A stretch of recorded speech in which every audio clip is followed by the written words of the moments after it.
안녕하세요. 오늘 우리가 함께 읽을 말씀은 민수기 32장 말씀입니다.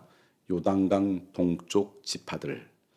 루벤 자손과 갓 자손은 심히 많은 가축대를 가졌더라. 그들이 야셀 땅과 길르앗 땅을 본즉 그곳은 목축할 만한 장소인지라. 갓 자손과 루벤 자손이 와서 모세와 제사장 엘르아살과 회중 지휘관들에게 말하여 이르되 아다롯과 디본과 야셀과 니무라와 헤스본과 엘르알레와 스밤과 느부와 부온 곧 여호와께서 이스라엘 회중 앞에서 쳐서 멸하신 땅은 목축할 만한 장소요 당신의 종들에게는 가축이 있나이다. 또 이르되 우리가 만일 당신에게 은혜를 입었으면 이 땅을 당신의 종들에게 그들의 소유로 주시고 우리에게 요단강을 건너지 않게 하소서. 모세가 갓 자손과 루벤 자손에게 이르되 너희 형제들은 싸우러 가거늘 너희는 여기 앉아 있고자 하느냐. 너희가 어찌하여 이스라엘 자손에게 낙심하게 하여 여호와께서 그들에게 주신 땅으로 건너갈 수 없게 하려 하느냐. 너희 조상들도 내가 가네스 바데아에서 그 땅을 보라고 보냈을 때 그리하였었나니 그들이 에스골 골짜기에 올라가서 그 땅을 보고 이스라엘 자손을 낙심하게 하여서 여호와께서 그들에게 주신 땅으로 갈 수 없게 하였었느니라.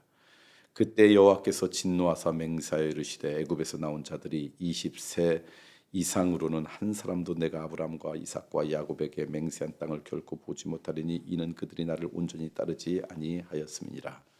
그러나 그낫 사람 여분네 아들 갈렙과 눈의 아들 여호수아는 여호와를 온전히 따랐느니라 하시고 여호와께서 이스라엘에게 진노하사 그들에게 40년 동안 광야에서 방황하게 하셨으므로 여호와의 목전에 악을 행한 그 세대가 마침내는 다 끊어졌느니라. 보라 너희는 너희의 조상의 대를 이어 일어난 죄인의 무리로서 이스라엘 향하신 여호와의 노를 더욱 심하게 하는도다. 너희가 만일 돌이켜 여호와를 떠나면 여호와께서 다시 이 백성을 광야에 버리시리니 그리하면 너희가 이 모든 백성을 멸망시키리라. 그들이 모세에게 가까이 나와 이르되 우리가 이곳에서 우리 가축을 위하여 우리를 짓고 우리 어린아이를 위하여 성읍을 건축하고 이 땅에 원주민이 있으므로 우리 어린아이들을 그 견고한 성읍에 거주하게 한 후에 우리는 무장하고 이스라엘 자손을 그곳으로 인도하기까지 그들 앞에서 가고 이스라엘 자손이 각기 기업을 받기까지 우리 집으로 돌아오지 아니하겠사오며 우리는 요단 이쪽 곧 동쪽에서 기업을 받아 싸우니 그들과 함께 요단 저쪽에서는 기업을 받지 아니하겠나이다. 모세가 그들에게 이르되 너희가 만일 이 일을 행하여 무장하고 여호와 앞에 가서 싸우되 너희가 다 무장하고 여호와 앞에서 요단을 건너가서 여호와께서 그의 원수를 자기 앞에서 쫓아내시고 그 땅이 여호와 앞에 복종하게 하시기까지 싸우면 여호와 앞에서나 이스라엘 앞에서나 무죄하여 돌아오겠고 이 땅은 여호와 앞에서 너희의 소유가 되리라마는 너희가 만일 그같이 아니하면 여호와께 범죄하매니 너희 죄가 반드시 너희를 찾아낼 줄 알라. 너희는 어린아이를 위하여 성읍을 건축하고 양을 위하여 우리를 지으라. 그리하고 너희의 입이 말한 대로 행하라. 갓 자손과 루벤 자손이 모세에게 대답하여 이르되 주의 종들인 우리는 우리 주의 명령대로 행할 것이라.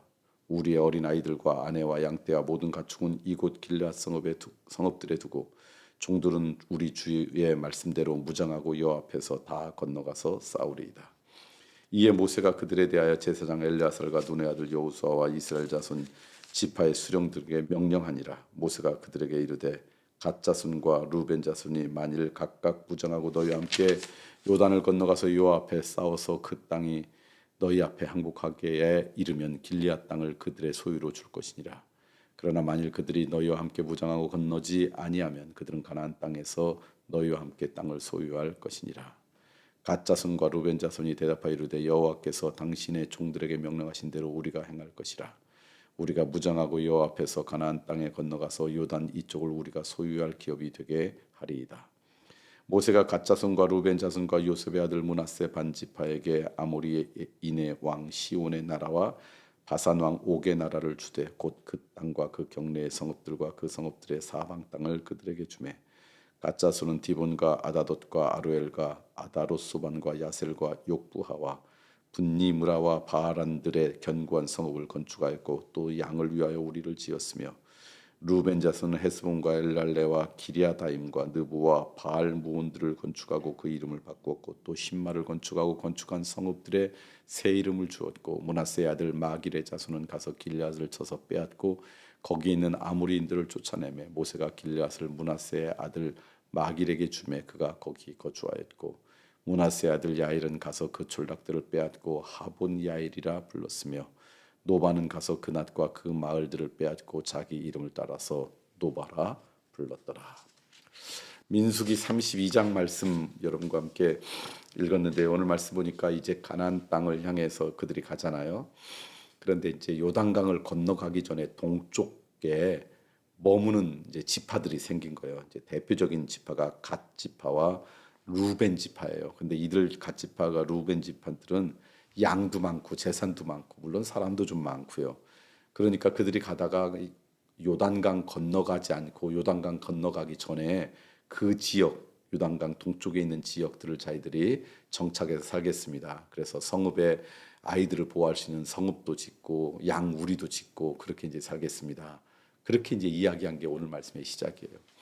근데 문제는 뭐냐면 이들의 마지막 궁극적인 목적지가 가나안 땅인데 가나안 그 요단강을 건너면 가나안 원주민들과 전쟁을 해야 되잖아요. 근데 여기는 가족들도 남고 재산도 남으니까 요단강을 건너서 그 싸움에는 하지 않고 우리는 여기까지니까 나머지 이제 10개 지파 니들이 알아서 싸워 이런 마음을 가졌던 것 같아요. 그러니까 하나님께서 모세를 통해 그들을 책망하는 장면이 오늘 여기에 이제 나오는 거예요. 너희들 그러면 안 된다. 여기에 성읍도 짓고 양 우리도 짓고 다 한 다음에는 무장하고 와서 요단강을 건너서 거기서 함께 싸움까지 가야 된다. 그럴 때 너희들 요단강 그 동편에 있는 이 땅을 너희들에게 주겠다. 이제 그게 이제 오늘 말씀이에요. 맞습니다. 우리들이 살다 보면 내가 원하는 게 이루어졌어. 내가 원하는 어떤 것들을 했어. 그러면 우리에게 주어진 사명, 우리가 마땅히 해야 될 것도 이제는 됐어 안 하고 뭐 이러기가 쉽죠. 이게 인간들의 모습이죠. 갓 지파나 루벤 지파를 생각해 보면 인간적으로 충분히 납득이 되죠. 자녀들도 여기서 돌봐야 되고 양도 쳐야 되고 그런데 우리가 가가지고 우리는 이미 여기 이제 정착하고 싶은데 우리는 굳이 가나안 땅까지 가야 될 이유가 뭐가 있을까? 그래도 하나님께서 이들의 민족을 그 가나안 땅까지 인도하기로 약속하고 지난 40년 동안 함께 공동체를 이루었다 그러면 마지막 사명까지 다해야 된다. 이게 이제 오늘 말씀이에요. 여러분 그렇습니다. 우리가 마지막까지 우리에게 주어진 사명을 감당하는 인생 돼야지. 내 인생이 조금 편해졌다고, 내 인생이 조금 뭐가 이루어졌다고, 그거는 됐어요. 여기까지요. 하나님께서 별로 좋아하지 않는다. 그 말씀 드리고요. 갓 지파와 루벤 지파가 또 이제 좋은 건 뭐냐면 그 얘기를 듣고 이들이 회개한 거예요. 맞아요. 거기까지 가서 우리는 싸우겠습니다. 대신 요단강 건너가서 열심히 싸워가지고 거기에 정착을 하면 그 나머지 10개 지파에게 거기 있는 땅을 나눠주세요. 우리는 이미 이 동쪽에 땅이 있으니까 우리가 애써서 싸우더라도 그것은 받지 않겠습니다. 이게 또 아름다운 모습이죠. 내가 싸웠으니까 거기 있는 땅까지 나한테 주세요. 인간의 욕심은 끝이 없잖아요. 근데 그 욕심과 욕망을 절제할 줄 알았던 이 지파, 또 귀한 지파죠. 그래서 이 공동체가 아름답게 합력해서 선을 이룰 수 있는 것이 아닌가. 그러니까 공동체가 그게 가정이든 교회든 어떤 공동체가 아름답게 이루어지기 위해서 합력해서 선을 이루기 위해서는 두 가지가 필요한데 나에게 맡겨진 사명이다 그러면 내 삶이 이미 온전해졌다 할지라도 그 사명은 끝까지 감당하고 다른 사람의 어려움 앞에 내가 뒷걸음치는 게 아니라 그걸 감당하는 인생이 되는 거고요. 두 번째는 이미 나에게 주어진 것이 있다면 양보할 줄 아는 인생. 그럴 때 공동체는 아름다워지지 않을까. 그런 은혜가 우리 모두 가운데 있기를 소망합니다. 화요일입니다. 저희 교회에서 있는 성경 공부 가운데 가장 기간이 긴 거이기도 하고 쉽지 않은 것 가운데 하나가 전도 폭발이죠. 오늘 드디어 전도 폭발이 졸업을 합니다. 이번 학기에 많은 분들이 와서 참여했는데 전도 폭발에 가면 사실은 누군가에게 전도하기 위해서 그 훈련을 받지만 제일 유익이 되는 것은 자기 자신입니다. 내가 갖고 있는 믿음에 대해서 생각해보고 내 믿음을 아주 논리적으로 잘 정리할 수 있어서 누군가에게 내 믿음을 고백하는 사람으로 성장할 수 있는 그런 시간이 바로 그 전도 폭발 시간이죠. 이번 학기에도 수고한 모든 분들에게 감사드리고요. 또 그분들과 함께 섬겼던 많은 분들에게도 감사드립니다.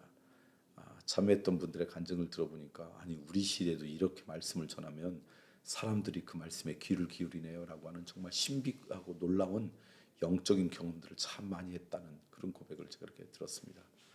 우리가 발걸음을 내딛지 않아서 그렇지 발걸음만 내딛으면요 복음의 능력을 수없이 맛볼 수가 있습니다. 오늘 전도 폭발에 수료한 분들, 섬기는 분들 위해서 기도하고요. 또 불특정 다수를 위해서 그리스도의 복음을 전하려고 애쓰고 수고하는 우리 교회 모든 교우들, 전도대들, 또 이 땅에 있는 모든 크리스천들 위해서도 기도해 주시고, 여러분들도 그런 인생 되도록 결단하는 기도가 오늘 있으면 좋겠습니다.